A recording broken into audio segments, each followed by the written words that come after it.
जरा सोचिए, एक आदमी दुश्मन के इलाके में है, न उसके पास हथियार है, न पहचान और न ही खुद की सुरक्षा है। वो कभी रिक्शा खींचता है तो कभी मोची बनकर सड़क किनारे बैठा रहता है। लोग उसे मामूली इंसान समझते हैं, लेकिन उन्हें क्या पता कि वो आदमी दुश्मन की पूरी साजिश पड़ चुका है और उसी पल से उनकी हार शुरू हो चुकी है। दोस्तों, आज की कहानी ऐसे ही एक शख्स की है जिसे भारत का जेम्स बॉन्ड कहा जाता है। हम बात कर रहे हैं अजित डोभाल की, भारत के मौजूदा नेशनल सिक्योरिटी एडवाइजर, देश के सबसे ताकतवर ब्यूरोक्रेट्स में से एक और 21वीं सदी का चाणक्य। जेम्स बॉन्ड की फिल्मों में जो थ्रिल दिखता है वो अजीत डोभाल ने अपनी असल जिंदगी में जिया है। पाकिस्तान आज भी उनके नाम से सिहर उठता है। कभी पहचान बदलकर दुश्मन के बीच रहना, कभी धर्म बदलकर दूसरे देश का नागरिक बन जाना, तो कभी दुश्मनों के साथ बैठकर उनसे ही उनकी सबसे खुफिया जानकारी उगलवा लेना। 30 साल की अंडरकवर जिंदगी में उन्होंने ऐसे कारनामे किए जो जासूसी की दुनिया में मिसाल बन गए। आज 77 साल की उम्र में भी जब वो टीवी या किसी इवेंट में दिखते हैं तो वही तेज नजर, वही कंट्रोल और वही आत्मविश्वास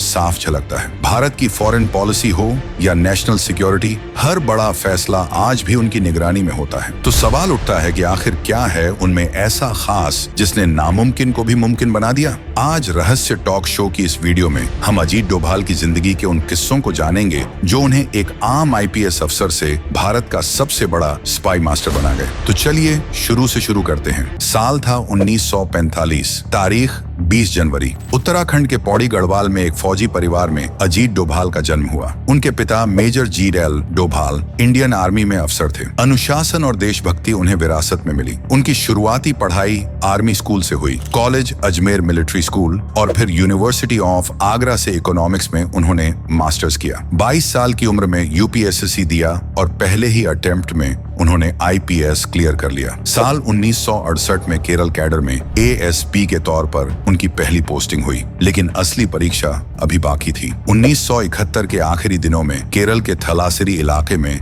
अफवाहों ने हिंदू मुस्लिम दंगों का रूप ले लिया। इलाका जल रहा था, लूट, हिंसा, डर, सब कुछ बेकाबू था। तत्कालीन गृह मंत्री के करुणाकरण को एक ऐसे अफसर की तलाश थी जो हालात संभाल सके, और उनकी नजर पड़ी एक युवा IPS पर जिसका नाम था अजीत डोभाल। उन्हें सर्विस में आए सिर्फ 3 साल हुए थे, लेकिन उनके सीनियर्स जानते थे कि ये अफसर अलग है। डोभाल मैदान में उतरे, उन्होंने लाठी नहीं चलाई, गोली नहीं चली, बस उन्होंने बात की, सुना और समझाया, और कुछ ही दिनों में दंगे थम गए। इतना ही नहीं, लोग एक दूसरे का लूटा हुआ सामान खुद लौटाने लगे। जो काम पूरी स्टेट पुलिस नहीं कर पाई वो एक आदमी ने कर दिखाया, और यहीं से केरल से दिल्ली तक एक नाम गूंजने लगा, और वह नाम था अजीत डोभाल। यही वो मोड़ था जहां से एक IPS अफसर भारत का स्पाई मास्टर बनने वाला था। केरल में दंगों को शांत करने के बाद एक बात साफ हो चुकी थी, ये अफसर आम नहीं है। दिल्ली में बैठे इंटेलिजेंस सिस्टम के लोग अब इस नाम को नोटिस करने लगे थे। कुछ ही समय में केरल से उन्हें एक कॉल आया, जल्दी से दिल्ली रिपोर्ट करो, और यहीं से एक पुलिस अफसर खुफिया दुनिया के दरवाजे पर खड़ा था। दिल्ली पहुंचते ही उन्हें सेंट्रल इंटेलिजेंस एजेंसी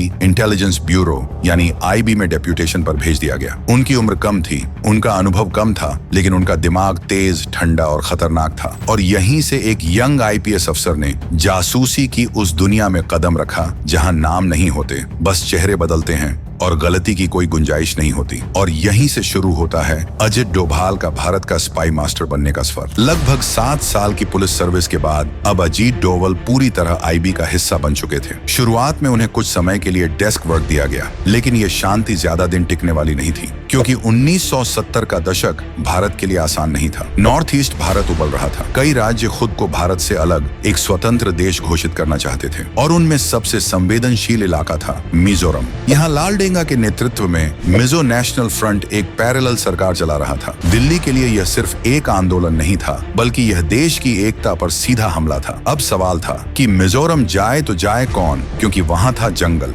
बंदूकें, इंसर्जेंट्स और हर कदम पर मौत। तभी एक नाम सामने आया, अजित डोभाल। दिलचस्प बात यह थी कि डोभाल की शादी को अभी कुछ ही महीने हुए थे, लेकिन जब उन्हें मिजोरम की हालत का पता चला तो उन्होंने खुद आगे बढ़कर कहा, मैं वहां जाऊंगा, और दिल्ली को बस यही सुनना था। मिजोरम पहुंचकर डोभाल ने बंदूक नहीं उठाई, उन्होंने दिमाग लगाया। असल में लाल डेंगा की ताकत उसके 7 कमांडर्स थे और वही उसकी सबसे बड़ी कमजोरी भी। डोभाल ने एक एक करके इन कमांडर्स से संपर्क किया, किसी को भरोसा दिया, किसी को भविष्य का सपना और किसी को सुरक्षा का वायदा दिया, और देखते ही देखते 7 में से 6 कमांडर्स भारत की तरफ हो गए। जब लालडेंगा को ये एहसास हुआ कि उसकी असली ताकत अब उसके साथ नहीं रही, तो उसके पास झुकने के अलावा कोई रास्ता नहीं बचा। भारत सरकार और लालडेंगा के बीच पीस टॉक्स हुई, सेपरेटिस्ट मूवमेंट खत्म हुआ, चुनाव कराए गए और मिजोरम भारत का हिस्सा बना रहा, और वो भी एक भी बड़ी लड़ाई लड़े बिना। इस मिशन में असाधारण योगदान के लिए अजीत डोभाल को प्रेसिडेंट्स पुलिस मेडल से सम्मानित किया गया। इतने कम सर्विस ईयर्स में ये सम्मान पाने वाले वो पहले अफसर बने। मिजोरम के बाद यही रणनीति सिक्किम में भी दोहराई गई। सिक्किम का राजा भारत में विलय नहीं चाहता था, लेकिन एक बार फिर चाणक्य जैसी नीति के सहारे डोभाल ने सिक्किम को इंडियन यूनियन का हिस्सा बना दिया। 1970 के दशक के अंत तक नॉर्थ ईस्ट की आग काफी हद तक शांत हो चुकी थी, लेकिन भारत की अगली परीक्षा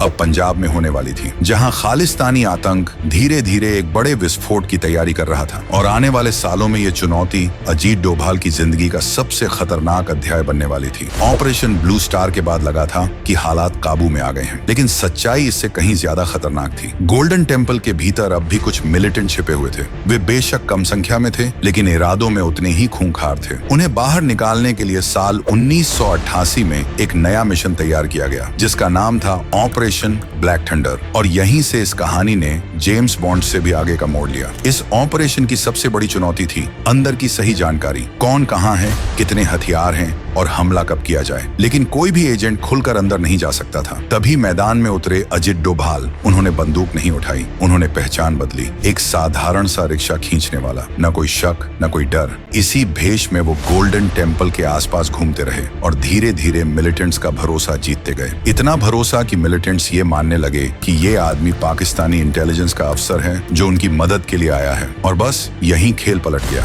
डोभाल ने गोल्डन टेम्पल के भीतर रहकर हर छोटी बड़ी जानकारी इकट्ठा की। कौन कहां छिपा है, कितने लोग हैं, किस वक्त सबसे कमजोर होंगे। ये सारी जानकारी सीधे इंडियन आर्मी तक पहुंची, और जब ऑपरेशन ब्लैक थंडर शुरू हुआ तो मिलिटेंट्स को भागने तक का मौका नहीं मिला। मिशन साफ था, सटीक था और पूरी तरह कामयाब था। लेकिन ये डोभाल की जिंदगी का सबसे खतरनाक मिशन अब भी नहीं था। असल परीक्षा पाकिस्तान में होने वाली थी। 1974 में भारत ने अपना पहला न्यूक्लियर टेस्ट किया। पाकिस्तान बौखला गया। Doctor A.Q. खान के नेतृत्व में पाकिस्तान ने न्यूक्लियर प्रोग्राम तेज कर दिया। चीन उसके साथ था और नॉर्थ कोरिया भी मदद कर रहा था। जब ये खबर इंदिरा गांधी तक पहुंची तो साफ आदेश मिला, हर हाल में इस प्रोग्राम की जड़ तक पहुंचना है। और इस मिशन के लिए चुना गया एक ही आदमी, अजीत डोभाल। वो पाकिस्तान पहुंचे, लेकिन अफसर बनकर नहीं, बल्कि भिखारी बनकर। फटे कपड़े, झुका हुआ शरीर और हाथ में कटोरा। कहूटा शहर, जहां शक था कि खान रिसर्च सेंटर के भीतर न्यूक्लियर प्रोग्राम चल रहा है। डोभाल सेंटर के बाहर बैठते, आने जाने वाले साइंटिस्ट्स को देखते, ट्रैक करते, लेकिन पुख्ता सबूत अब भी नहीं था।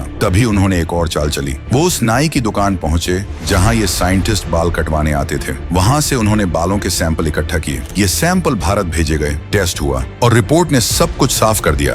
बाल न्यूक्लियर रेडिएशन के संपर्क में थे। अब कोई शक नहीं बचा और डोभाल ने पाकिस्तान के न्यूक्लियर प्रोग्राम की हर अहम जानकारी भारत तक पहुंचा दी। तब तक भारत के प्रधानमंत्री मोरारजी देसाई बन चुके थे। डोभाल ने हमले के कई विकल्प रखे, लेकिन राजनीतिक कारणों से हर बार हमले की अनुमति नहीं मिली। भारत ने हमला नहीं किया। असल में भारत के प्रधानमंत्री मोरारजी देसाई पाकिस्तान के एटम बम बनाने को उसका निजी फैसला मानते थे, इसलिए उन्होंने ना तो मंजूरी दी और उल्टा पाकिस्तान को भारत के इस मिशन के बारे में बता दिया, जिससे भारत के हजारों एजेंट्स पाकिस्तान में ISI ने मार दिए। लेकिन एक बात तय हो गई, पाकिस्तान का सबसे गोपनीय प्रोग्राम अब भारत की पकड़ में था। और इसी असाधारण साहस के लिए 1988 में अजीत डोभाल को कीर्ति चक्र से सम्मानित किया गया। वो ये सम्मान पाने वाले पहले पुलिस अधिकारी बने। और ये सफर यही नहीं रुका। 1990 के दशक में कश्मीर की आग भड़क उठी और एक बार फिर डोभाल ने बंदूक से नहीं बल्कि बातचीत से जंग जीतने का रास्ता चुना। घाटी उस वक्त आतंक के साए में जी रही थी। हर गली में डर था, हर मोड़ पर बंदूक हाथों में थी। पाकिस्तान समर्थित मिलिटेंट्स खुलेआम अपने नेटवर्क फैला चुके थे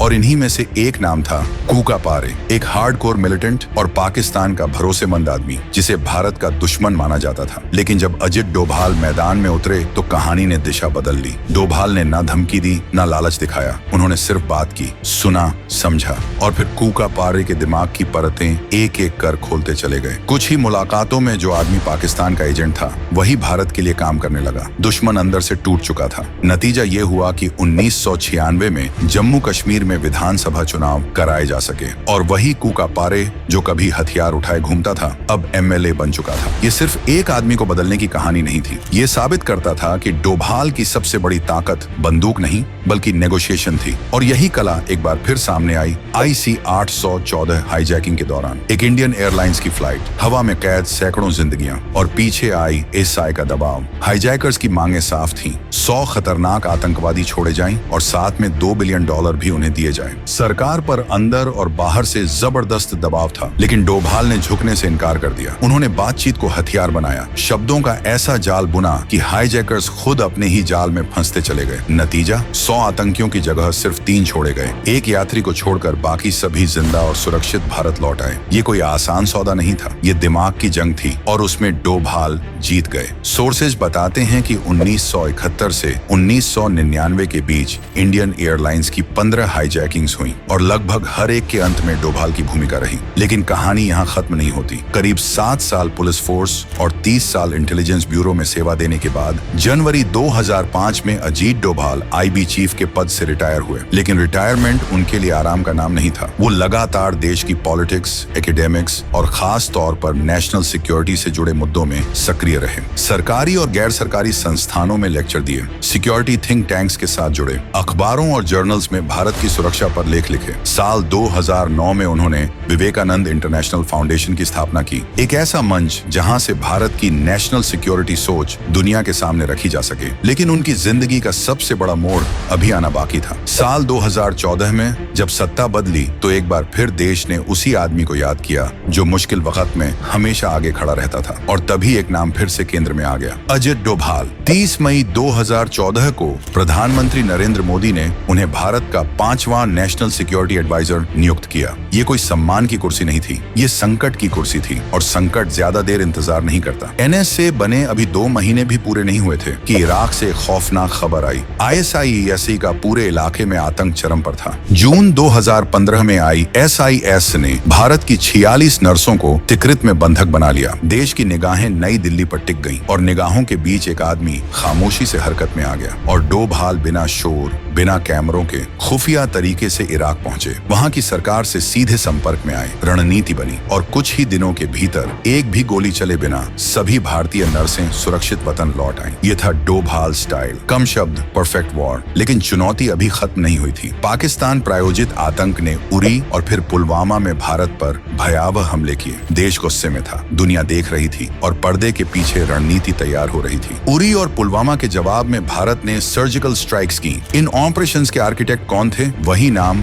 अजीत डोभाल। पुलवामा के बाद एक और संकट खड़ा हुआ। भारतीय वायुसेना के विंग कमांडर अभिनंदन वर्धमान का विमान पाकिस्तानी सीमा में गिर गया। वो पाकिस्तान के कब्जे में थे। पूरी दुनिया को लगा कि अब मामला लंबा खींचेगा, लेकिन डोभाल ने एक फोन घुमाया अमेरिका। वहां से दबाव बना और कुछ ही घंटों में अभिनंदन बाइज्जत भारत वापस लौट आए। पाकिस्तान ने इसे गुडविल जेस्चर कहा, लेकिन सच्चाई ये थी, ये डोभाल के खौफ का असर था। वीडियो यहाँ खत्म हो सकती है, लेकिन अजीत डोभाल की कहानी कभी खत्म नहीं होती। 30 साल की अंडरकवर जिंदगी में उन्होंने मौत को इतनी बार करीब से देखा कि डर उनसे डरने लगा। कभी जान दांव पर लगी, कभी पहचान तो कभी परिवार से दूरी, लेकिन उन्होंने कभी पीछे मुड़कर नहीं देखा। बिना घबराए, बिना डगमगाए। उनकी सबसे बड़ी ताकत हथियार नहीं थी बल्कि सोच थी, क्योंकि कहा जाता है कि जहां बाकी लोगों की सोच खत्म हो जाती है, वहीं से अजीत डोभाल की सोच शुरू होती है। दुश्मन के दिमाग को पढ़ना, उसकी साइकोलॉजी समझना और उसी के जाल में उसे फंसा देना, यही उनकी असली कला रही। और इसी कला ने